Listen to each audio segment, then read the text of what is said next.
Hello and welcome to HD Live. I'm Mabel Jong.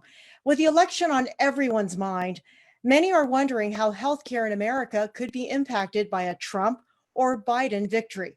For some thoughts on each plan, I'm so pleased to welcome Marianne Udow-Phillips, Director of the Center for Health and Research Transformation at the University of Michigan, and Brian Blase, who served as a healthcare advisor to President Trump from 2017 to 2019 and is now president and CEO of Blase Policy Strategies.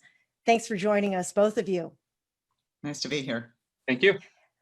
Now, it's safe to say the future of American healthcare really does hang in the balance. In exactly 1 week, the Supreme Court will hear oral arguments in a case challenging the Affordable Care Act, which could not only shape the American healthcare landscape for decades, but also determine whether millions of Americans immediately lose their healthcare coverage. Brian Blase, let's start with you. That case was brought before the court by the Trump administration in an effort to invalidate the entirety of the ACA. What does the president want to put in its place? I'd sort of downsize a little bit of that. I don't think that it's immediate threat to tens of millions of Americans. Mm-hmm. The court case was brought by the state of Texas. It was joined by about 20 other states. And Texas was, the argument was that the individual mandate was unconstitutional, and that the rest of the law couldn't be severed from the individual mandate. Now, there's a lot of directions that the court could go. I think the most likely is that it would declare the individual mandate unconstitutional, but leave the rest of the law in place.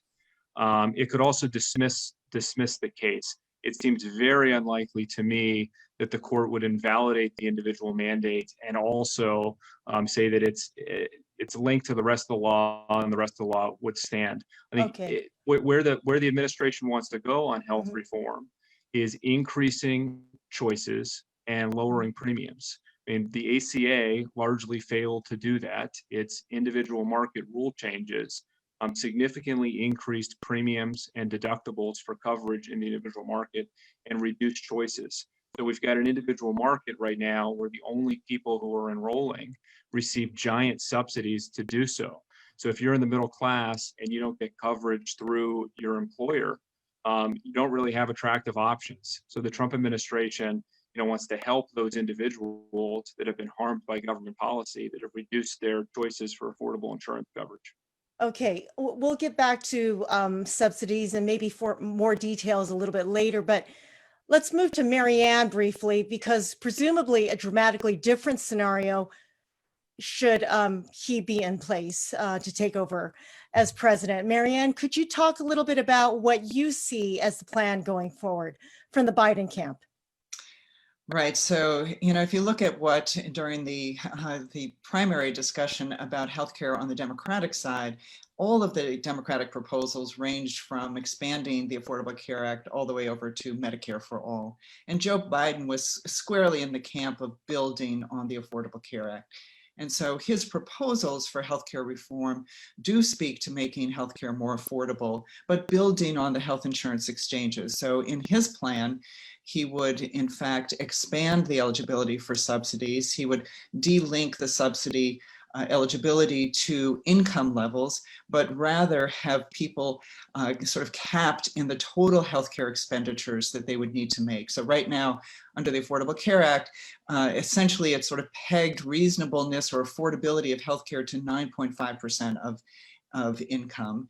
And in the Biden plan, it would be 8.5%. And everybody who purchases coverage on the individual marketplace could be eligible for a tax credit to keep that affordability in that 8.5% range. So he would significantly expand eligibility for the tax credits. He would significantly lower the rates of cost for individuals, and he would peg those tax credits to a richer plan, to a gold plan, rather than the silver plan as it is now. In the silver plan, people have cost sharing about 30%, and in the gold, it's about 20%. So it's a richer plan. So he would expand the Affordable Care Act. Okay. Now, in terms of eligibility, Biden has also proposed lowering the Medicare eligibility to 60. Correct. Now, Brian, President Trump is heading in the other direction with calls to cut Medicare funding. Can you be a little bit more expansive in your description of President Trump's plan. He's used words like beautiful or far better, but maybe more specifics would be very helpful at this stage. So, I mean, I think on Medicare, I don't think the president's called for cutting Medicare. The administration has actually pursued a pretty bold Medicare agenda. And we've seen, like, for example, premiums come down for Medicare Advantage plans by 30% since 2017, with seniors having 1,200 more options of Medicare Advantage coverage. And we've seen the administration move towards site-neutral payments.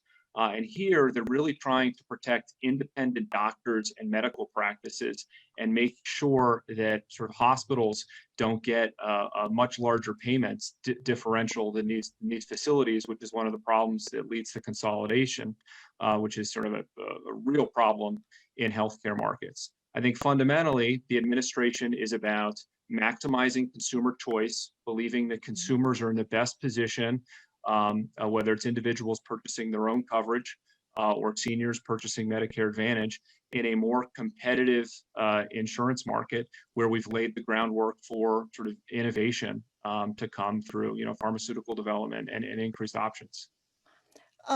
Marianne, what is the public option that Biden has talked about on the campaign trail? Right. So the public option is really a critical part of the Biden healthcare plan. He would add an option for individuals, even individuals who have employer coverage, to select a public option that would look something like Medicare.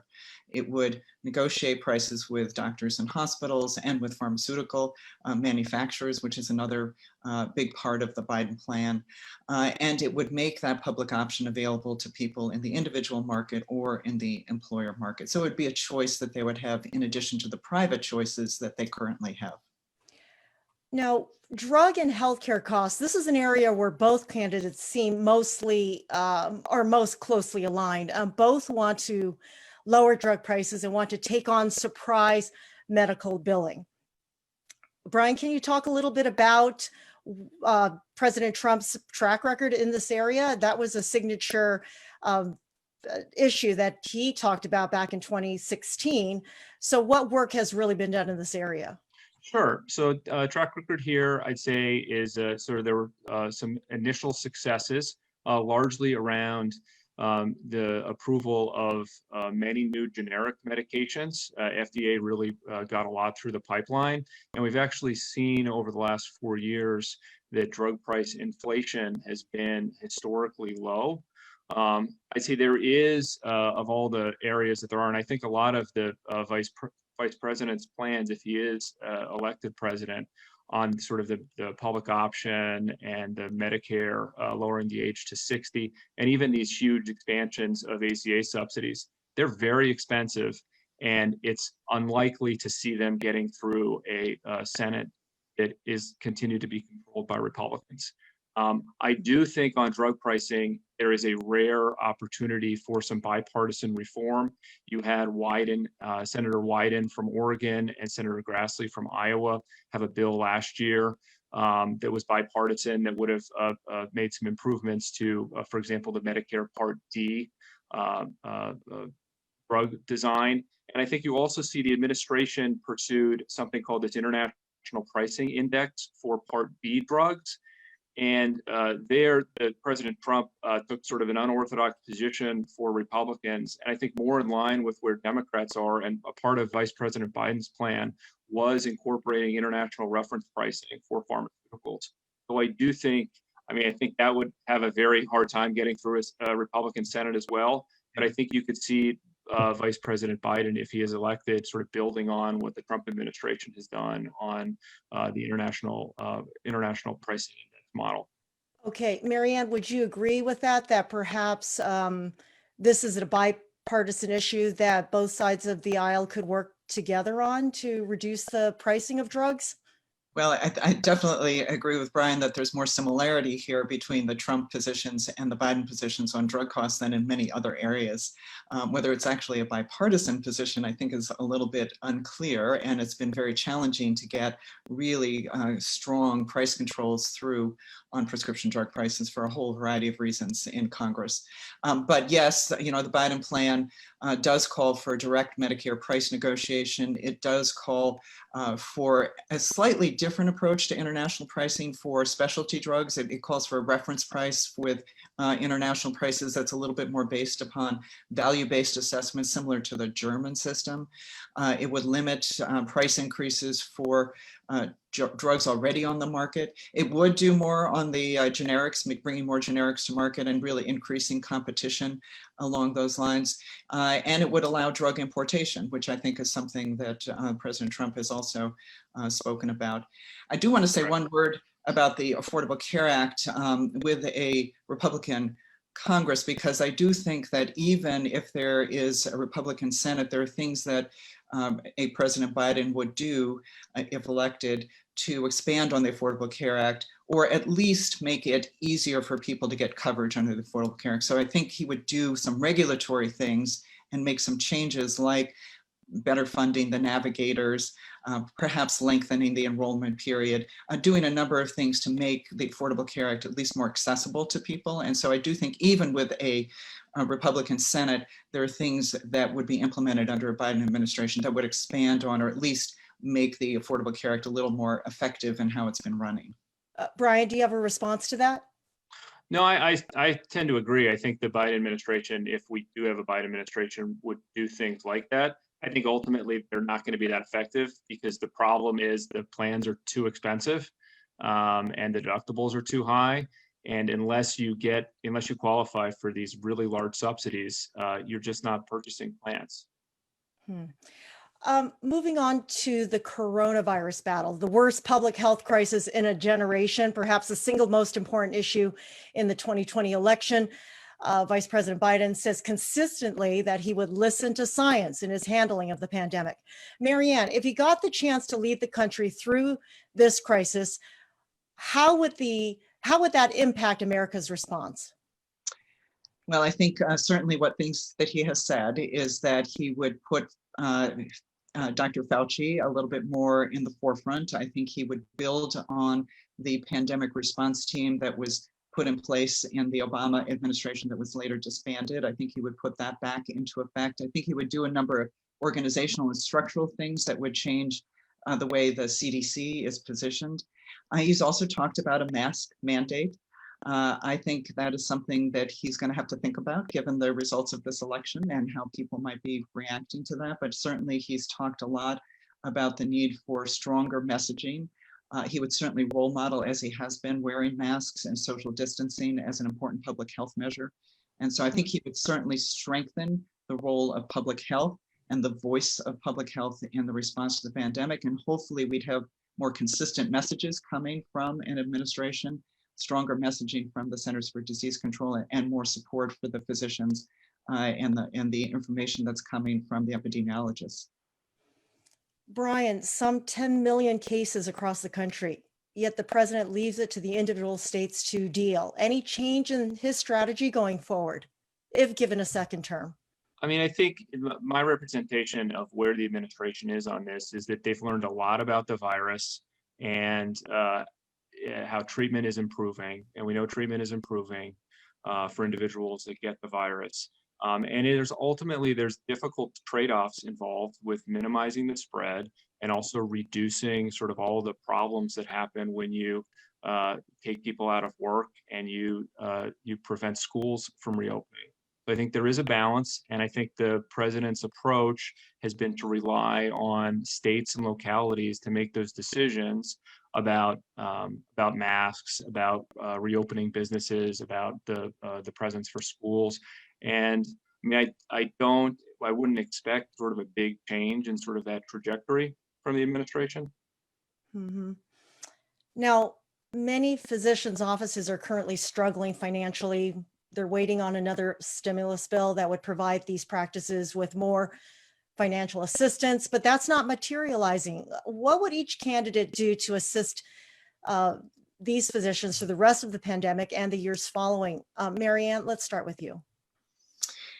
Well, let's hope that if we can get past some of the politics that we've seen, that we actually will see a stimulus bill come out of the Congress. And I think that's an important part of the messaging from the Biden administration, that we need to do more to support not only the healthcare system, which has been incredibly hit hard from this pandemic, private physicians, hospitals, our rural hospitals. I mean, our whole healthcare system is enormously stressed through all of this, and providing more financial support, easing up on some of the rules and restrictions on staffing and things like that, I think are the kinds of things that the Biden administration has spoken about, or the Biden team has spoken about, that they would do in their administration.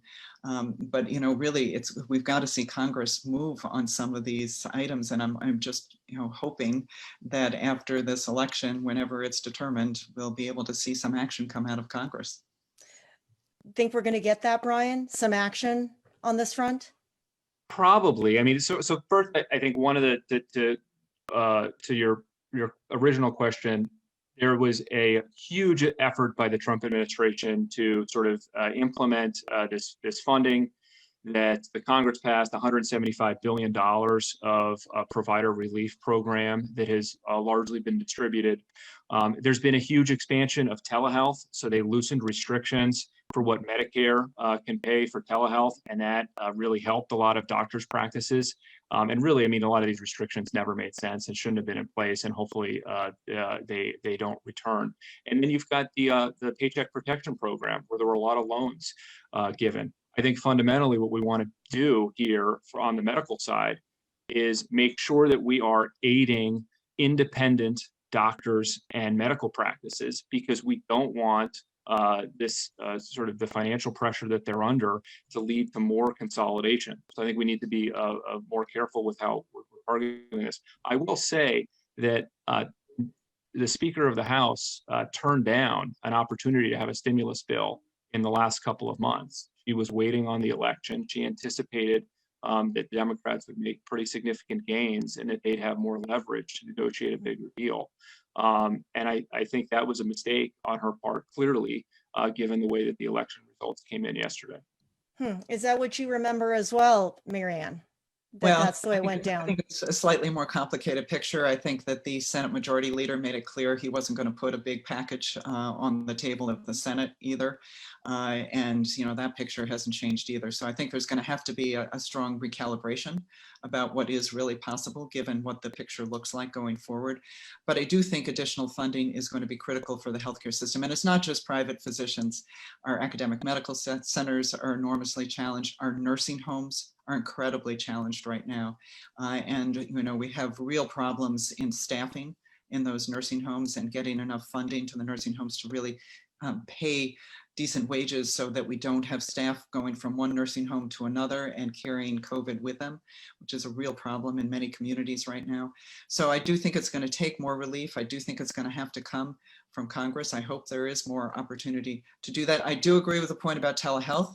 It's been great that those restrictions have been reduced, eliminated in many cases. And I think the hope is that they sustain post-pandemic. I mean, I think we're learning things about how to deliver healthcare in a different way. And so some of those restrictions Brian talked about really never made sense in the first place. I think we have learned that we need to be really supporting alternative ways of delivering healthcare for the long term, not just for the short term. And I think that's all to the better.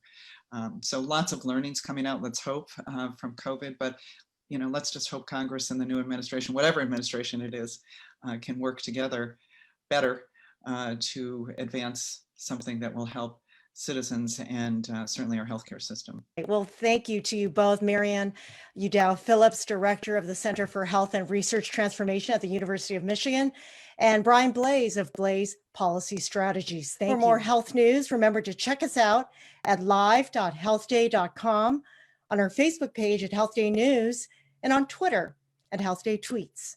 I'm Mabel Jong. Have a safe and healthy day.